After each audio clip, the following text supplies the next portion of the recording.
Germans are voting in a crucial election with the Conservatives tipped as the strong favourites. Electioneering has been marked by a far-right surge amid the dramatic return of US President Donald Trump. Voting commenced at 8 a.m. local time with more than 59 million Germans eligible to cast ballots. First estimates based on exit polls are expected after the elections close at 6 p.m. local time.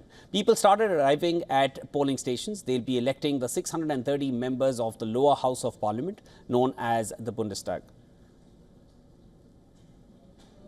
Incumbent Chancellor Olaf Scholz cast his vote at a polling booth in Potsdam. The elections are taking place after Scholz-led ruling coalition collapsed in November last year.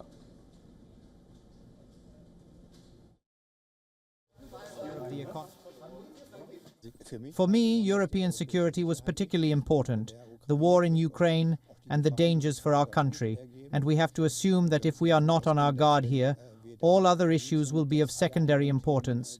Then we won't be able to take care of the economy when we are at war.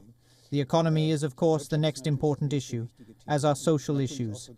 It is definitely important, especially nowadays when you have political forces in Germany that are perhaps not in favor of the best of democracy, that you mark your ballot in the right place. The polls are taking place at a time when the European Union's biggest economy is facing severe economic challenges, geopolitical tensions, and a series of deadly attacks, which have heightened pressure on the mainstream parties to reform migration rules.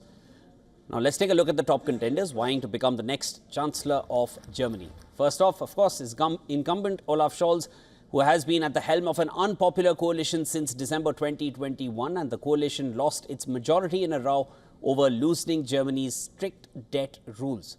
Scholz is a member of the centre-left Social Democratic Party. He has served as the mayor of Hamburg and Germany's finance and labour minister.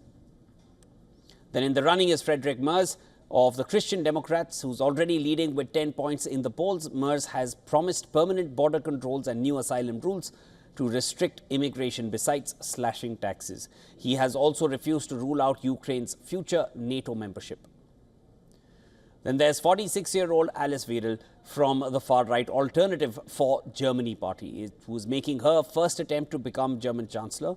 Popularly known as the anti-immigration candidate, Weidel supports the mass deportation of migrants and has promoted the controversial term remigration. She aims to abolish sanctions on Russia and repair the destroyed Nord Stream gas pipelines.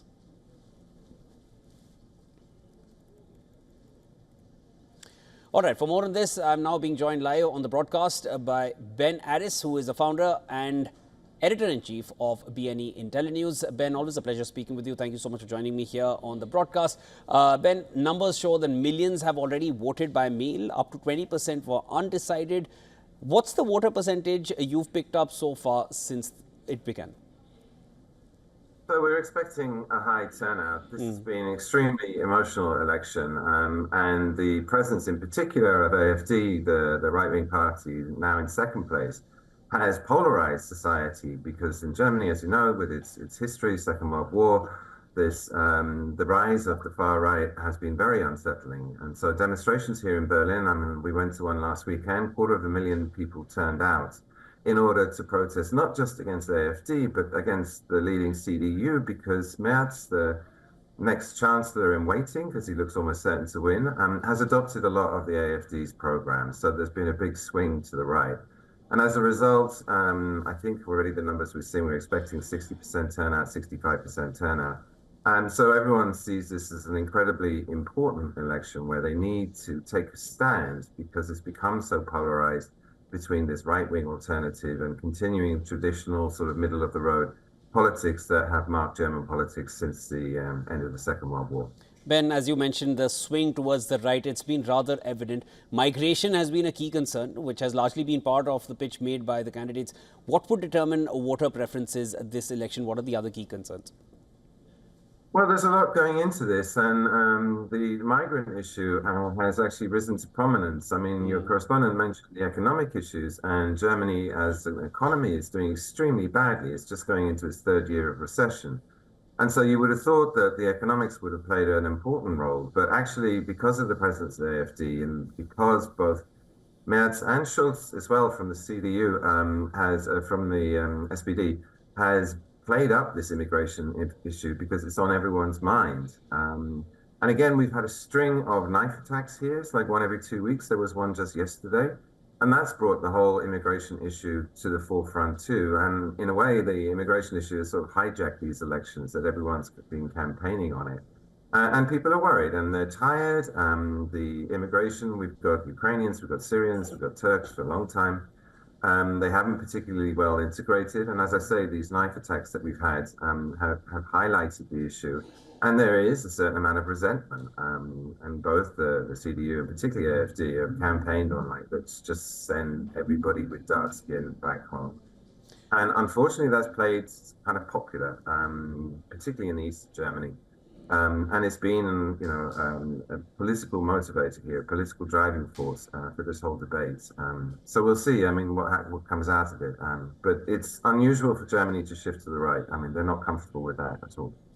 So that definitely, as it is polarized, but as you mentioned, they're uncomfortable shifting to the right, but there has been a major sway towards the right. We need to wait and watch. How soon are the results expected, as and when polling ends? 6 p.m. local time, I think that's when the first exit polls come out. How soon can we expect the final results? So 6 o'clock polls close. We'll get the first immediate reaction after that. Then at 6:30, there's going to be an indicative poll. Release of indicative polls, which and then the final results are expected about 11 o'clock Central European time. And the exit polls in Germany traditionally have been very accurate. So I think we'll have pretty clear idea 6:30 about where we stand. But it's going to be a real knee trembler this elections because the CDU are clearly going to win about 30%. The issue is how the little parties do, because SDP is in with 16%, but then if the small parties like Die Linke or Wagenknecht get below 5%, then all of their votes are distributed to the bigger parties. And that could put SDP over 20%, and then it becomes a viable coalition partner for Merz.